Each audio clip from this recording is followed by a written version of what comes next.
Аялым жаңы алган туфлисин кийгенге жетишпей калды. Сонун экен, канчадан мунуң?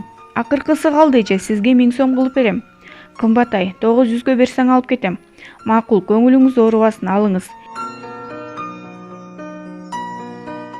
Сонун экен Жуман карасаң жараштыбы? Ооба.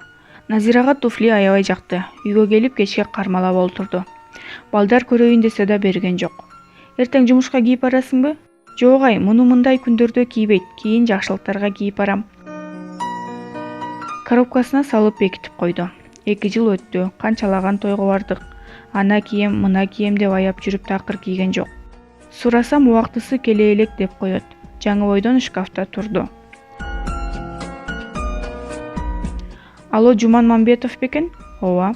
Бейтепканадан чалып жатабыз. Аялыңыз оор абалда келип түштү. Тезирээк. Дарегиңер кандай? Жумушунан чыкканда машина сүзүп кетиптир. 25 жыл жашаган түгөйүмөн бир заматта ажырап калдым. Жерге бердик.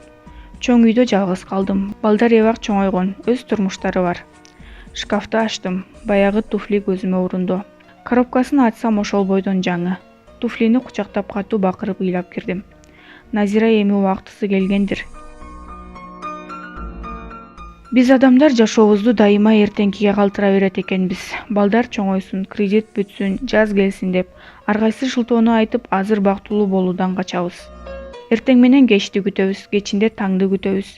Эртең жок. Түшүнүп жатасыңарбы? Эртең жок. Назирам жок.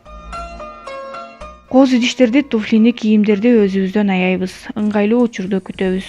Жаштыгыбызды каарылыкка калтырабыз. Бүгүн жашаш керек экенин унутабыз. Анан бир заматта каза болуп калабыз. Туфли кийилбеген бойдон таштандыга ыргытылды.